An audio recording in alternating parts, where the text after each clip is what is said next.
تو سب کچھ سیکھ لیا، ورنہ خالی سفر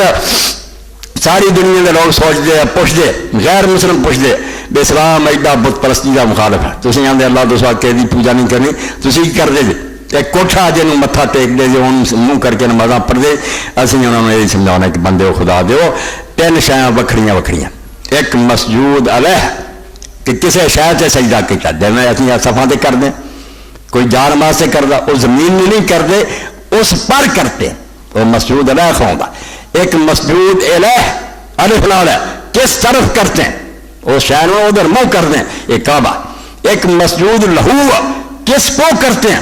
اللہ کو کریں، اگر بیت اللہ شریف اللہ نہ کرے کسی وقت تو ختم ہی ہو جائے،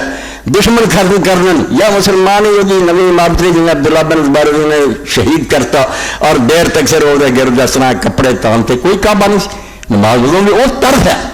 سجدہ صرف اللہ نو، اگر کوئی مسلمان سمجھنا کعبے میں سجدہ کرو تو کافر ہی ہوگا، کعبے میں کوئی سجدہ نہیں، مگر کعبہ کیوں مسجود ہے انہوں کیوں روکا؟ فرمایا جس طرح تھی منار پاکستان بناتا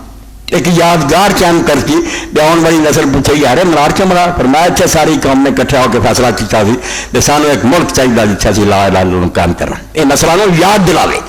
اسی طرح ہی موسیٰ علیہ السلام جسے سمندر پار کیتا آ کے پھر دریائے اردن پار کیتا تو 12 پتھر اللہ نے آخیا جس میں ننگا ہوا دریا اتوں 12 کڈ لا ایس کو ہے بال چلا دے تو آن والی تاری اولاد پوچھے تے پیو دادا یہ کیوں پتھر ہے؟ انہوں دسو کہ اتنے اللہ تعالیٰ نے ساری دریا پھاڑ دیتا سی اور سارے یہ پتھر یہ یادگار ہوں گیا تو اللہ پاک کعبہ کی یادگار ہے اور یادگار دو شاید وہ یہ کہ پتھر پہ لکھیا ادا نہیں بندے دے دل چ لکھیا،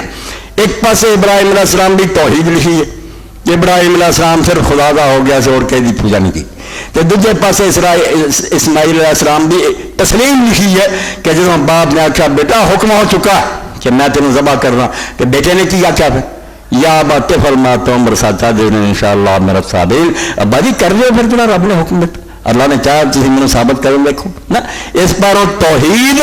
اور تسلیم، عقیدہ توحید ایمان اور تسلیم اسلام عمل، اللہ جان منگے تو دے دو، پھر میں ایک کعبے کی ایک گیٹ رکھ دی کہ اتنے جی ساری تاریخ تیرے سامنے دعائی جاتی ہے، اس کو اگر گیا تو ٹھیک ہے نہیں گیا تو اتنے جی تینوں حکم ہے اپنی قربانی بھی لٹا تو انہوں منہ کر کے نماز دا وقت آئے تو انہوں منہ کر کے کھڑا ہو جا تو اسے بھی تو یہی گل آنا جی نہیں یہ پہنچ سکیا تو میرا رخ کس یادگار والا کہڑا منارا ہے اس دنیا کے ظلمت قدے کے اندر اس ٹوپن دے اندر کہڑا روشنی کا منار کھڑا مکے چ منار کھڑا جہاں پوری دنیا کو دعائی دینا بھی زندگی گزارنی ہے نا اس انہیر خانے تے خدا کا بن کے رہیں تے اسماعیل علیہ السلام جرا حکم ملے تے سر چکا دیں اے دو ہی سب کی جے پلے بننا تے کعبے نوں منہ کرن دا حق ہے تے جے نہیں نا اس مشق کا کوئی فائدہ نہیں، نہ ہے تو تینوں کوئی لبنا ایویں زندگی برباد کریں گا، آخر انجام برا ہوگا، جے حق ہے ادھر منہ کرن دا ارادہ کرن دا تیرا صحیح نیت ہی ابراہیم علیہ السلام والی توحید اور حضرت اسماعیل علیہ تسلیم سر خام کرنا اے دو سب کا بیت اللہ شریف دے فرمایا اگر حاصل ہوگا